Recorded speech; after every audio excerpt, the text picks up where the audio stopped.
Welcome back to my channel, guys. So in this video I'm going to show you guys how to sew a triangular pouch.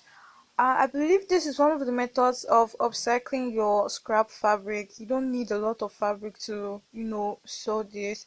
It was very easy, very simple to create this. So if you want to see how I made this, then keep on watching and don't forget to subscribe to my channel and also turn on the notification bell so you get notified on when I post new videos. And yeah, let's begin this tutorial.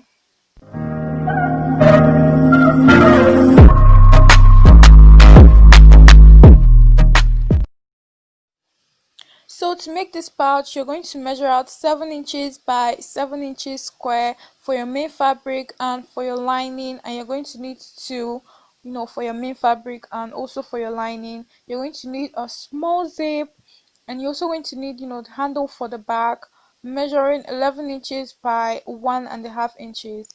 I also went ahead to cut out the interfacing for this, and it's about 6.5 inches by 6.5 inches, and you're also going to need two for that. So the next thing you're going to do is to iron your interfacing onto the wrong side of your fabric. So when you're done doing that, you should have something like this. So I also went ahead to fold in the handle of my bag by 1/4 inch on both sides, then folded it in by 1/2 inch. So I'm just going to sew right across that. So the next thing you're going to do is to place your lining over your square, like the main fabric, like so, and you're going to overlock all your seams or use a zigzag stitch. And you don't forget to sew up the handle of the bag. So once you're done doing that, you should have something like this. I used a zigzag stitch to finish off the raw edges, as you can see. Now the next thing you're going to do is to place your zip, the right side of your zip facing the right side of your bag, as you can see, right side of the square. So you're going to pin the zip down in place, and you're just going to sew right across there using your zip footer. You're going to sew there. Now once you're done doing that, you should have something like this. Now the next thing you're going to do is to flip your zip over to the right side and then top stitch across. You're going to top stitch close to the zip area there. So I went ahead to do that, and this was my result. It's looking nice and clean. I'm also going to take the other side of this bag, that's the other square, and I'm going to pin it um to the other side of the zip. So this other side of the zip, that's where I'm going to pin this square.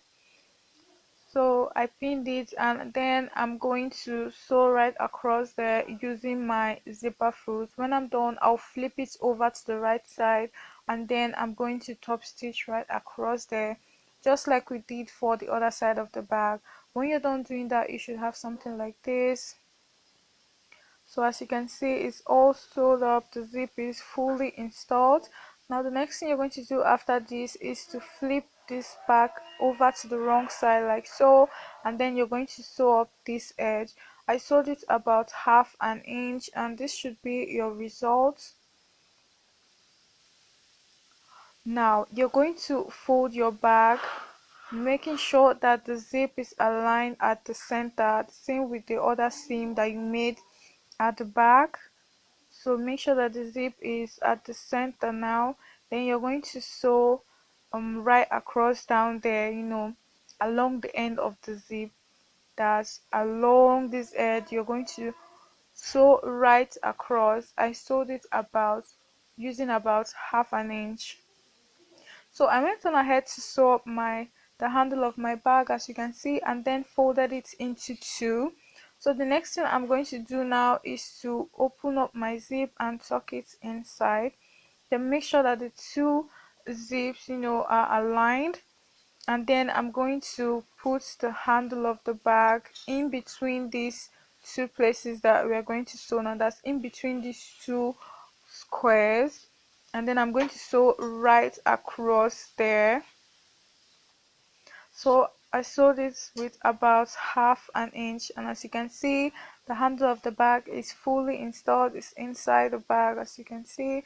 Now the next thing that I'm going to do is to cut the excess zip, and I'm also going to trim off these pointed areas of the bag. So this just makes these areas pointed and nice, when you flip this bag over to the right side.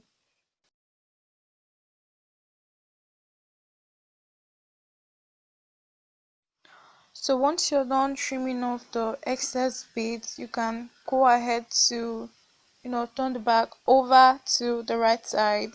Like I said, this bag is easy and simple to make, and it's also super cute. So if you enjoyed this video, give it a thumbs up and subscribe to my channel if you want to see more pattern drafting, more sewing videos. You can also follow me on Instagram and Facebook at Casey Signatures. And until my next video, stay safe guys.